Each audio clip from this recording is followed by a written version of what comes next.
Vojvoda pode ser o próximo técnico do Palmeiras? Vou responder sobre esse tema. Bora contar também sobre a intenção, mais uma, de Leila Pereira em relação à renovação de contrato do técnico Abel Ferreira, as últimas do mercado, além de bastidores, finanças e muito mais. Fala aí pessoal, sou Jorge Nicola, bem-vindos a mais um vídeo do canal, sempre bom ter vocês por aqui, sem perder tempo só pedir para deixar like, se inscrever no canal e ativar as notificações. Hora de falar sobre o Palmeiras, para repercutir uma informação que o craque Neto trouxe em seu programa Os Donos da Bola ao longo da semana.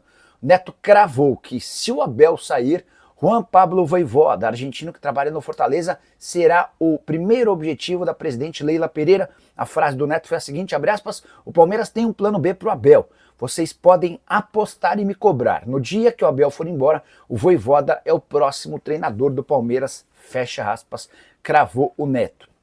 Importante contar que hoje o Vojvoda tem um estilo de jogo que se assemelha àquele que o Abel apresentou quando foi contratado. Um time muito reativo, que se defende bem e tenta chegar ao gol adversário em poucos passes e com muita velocidade. O Abel acabou se aperfeiçoando à frente do Palmeiras, até porque com um clube grande como o Verdão não daria apenas para jogar de forma reativa. Mas não sei se o Vojvoda terá essa capacidade, até porque durante toda a sua passagem pelo Fortaleza sempre foi esse o modelo de jogo. Queria destacar que a fase do Fortaleza, do Vojvoda hoje é horrorosa, são 6 partidas sem vitória com 3 empates e 3 derrotas e há inclusive uma especulação de que ele pode ser demitido nos próximos dias.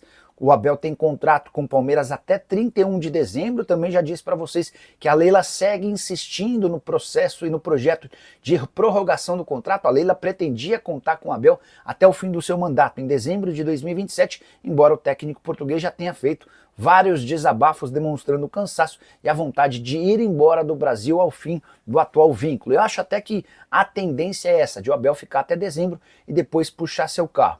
O Vojvoda seria um bom substituto? Ele é a primeira opção? Confesso que não consegui confirmar isso do Palmeiras. As duas pessoas para quem perguntei disseram não ter ouvido o nome do argentino como uma alternativa, uma opção. Até porque, repito, a Leila insiste na manutenção do Abel. A informação que eu obtive é de que não houve uma discussão, uma reunião, um debate sobre sucessores para o Abel, até porque a Leila ainda entende que é possível segurá-lo.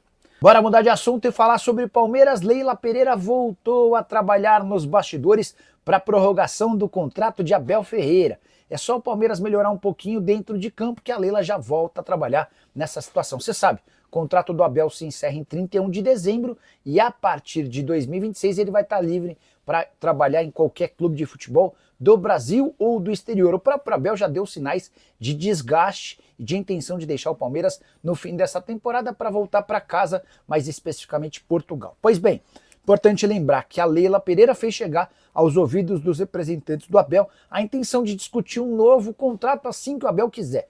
Então a situação é a seguinte, Abel, você sabe que a gente quer conversar. Você sabe que a gente quer renovar até 2027. Se você se sentir confortável para discutir tal possibilidade, autorize seus empresários e nos avise para que a gente reabra as tratativas. A ideia da Leila é contar com Abel Ferreira até o último dia do seu mandato. Leila Pereira foi recentemente reeleita presidente, ela não pode ir para uma segunda reeleição, então já se sabe que a Leila fica como presidente até dezembro de 27 e a intenção dela é contar com o técnico português no comando do Palmeiras durante todos os dois mandatos ou 6 anos de presidência. Só para completar sobre o Palmeiras, destacar uma provocação corintiana que afeta palmeirenses e tem repercutido nas redes sociais. O Corinthians lançou sua nova camisa, que faz referência à camisa usada no título mundial de 2000. E o vídeo de divulgação dessa camisa apresenta um fax que emite uma imagem com uma taça, seguida do seguinte texto: o primeiro mundial de um time brasileiro não chegou assim, fecha aspas, numa clara provocação ao Palmeiras. Se você puder, use o espaço para comentário e já registra a sua opinião sobre o tema, beleza? Boa noite. Eu sempre falei que o Flaco Lopes é muito melhor que o Vitor Roque, que não sabe driblar e é muito baixo. Ontem o Flaco Lopes fez para mim o melhor jogo da sua passagem pelo Palmeiras, atuação de gala, na altitude, o grande responsável pela vitória contra o Bolívar em La Paz. Temporada de 7 gols, ele é artilheiro do time ao lado do Estevão, já havia também feito bastante gol na temporada passada. É assim, o Flaco, ele tem características físicas parecidas à do Pedro, e é menos jogador do que o Pedro, mas tem as suas qualidades, não é um centroavante horroroso. Acho que o grande ponto em relação ao Flaco é quanto se gastou para contratá-lo. Incluindo impostos e comissão, o gasto chegou a quase 70 milhões de reais. E é aí que eu acho que o Palmeiras errou. Mas, diante do elenco, eu acho que é um cara bastante útil, tá bom? O Celso Lima tá mandando mais um superchat. Discordo de você. O Pedro não é melhor que o Flaco Lopes. O Pedro não tem habilidade, não sabe driblar, só sabe cabecear. O Dorival não passa 5 meses, não passa do 5º mês, talvez, ou do mês 5, né? Celso, a gente está aqui para concordar e discordar sem problema nenhum, faz parte da diversão do que é o futebol. Eu acho o Pedro muito mais jogador do que o Flaco, mas, cara, você acha? Nem o Pedro, nem o Flaco são bons dribladores, até pelo tamanho, né? Eles vão driblar quando eles estiverem frente a frente ao goleiro, enfim, mas eu acho o Pedro mais completo do que o Flaco. Mas respeito demais sua opinião e segue o jogo. Sobre o Dorival, eu acho que entre as possibilidades do mercado, o Corinthians acerta.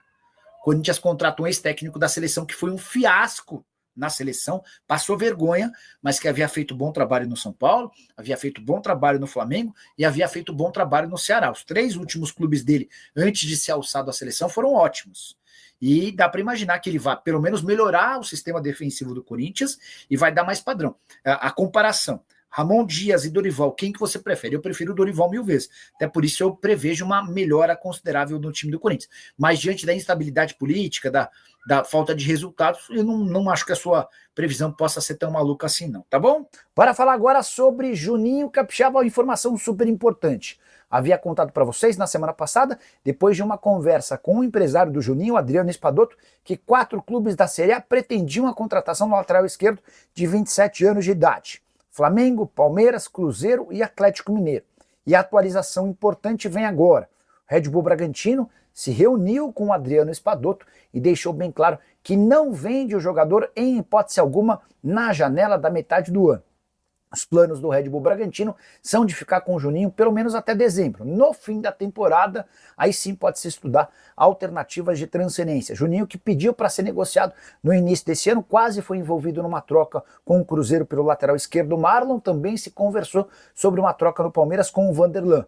Coisa esfriou, foi retomada nos últimos dias, Cruzeiro, Atlético, Flamengo e Palmeiras até dispostos a comprar ou a retomar negociações de troca, mas a posição oficial e definitiva do Red Bull é de só negociar o jogador para o fim da temporada. Juninho Capixaba, que soma 5 partidas no Brasileirão, se entrar em campo mais 2 vezes, nem pode defender outro clube na principal competição nacional, 27 anos de idade e um dos líderes de assistência e também de participações em gol do Red Bull Bragantino. Bora falar agora sobre o Palmeiras. Abel Ferreira detonou a imprensa depois de mais uma vitória alviverde, 3-2 contra o Bolívar na altitude de La Paz. O Palmeiras é o único com 100% de aproveitamento entre os brasileiros na Libertadores da América, são 9 pontos conquistados em 9 disputados. Lembrando também que o Palmeiras chegou a 7 vitórias consecutivas, considerando outras competições, Verdão que não perde a 9 rodadas. Depois de toda essa situação, o Abel ficou grandão e na coletiva detonou a imprensa, falando, abre aspas, tenho que colocar gelo na imprensa, porque os mesmos que vão elogiar agora foram aqueles que nos rasgaram no Paulistão, quando chegamos até a final. O Abel completa, aos meus jogadores eu digo, não levem o que escrevem a sério, porque agora vão nos encher o ego de armadilhas. A preocupação do Abel é de que todos os elogios que aparecerão por conta da boa fase façam com que os atletas do Palmeiras percam a humildade e o time volte a apresentar problemas no início da temporada. Então é isso aí, pessoal. Ficamos com o giro de notícias do Verdão, notícias atualizadas do Palmeiras. Deixe no comentário a sua opinião. Não esqueça de deixar o seu like, de se inscrever no canal e ativar o sininho de notificação para ficar por dentro de tudo, tá, pessoal? Valeu, um grande abraço, até a próxima. Tchau, tchau.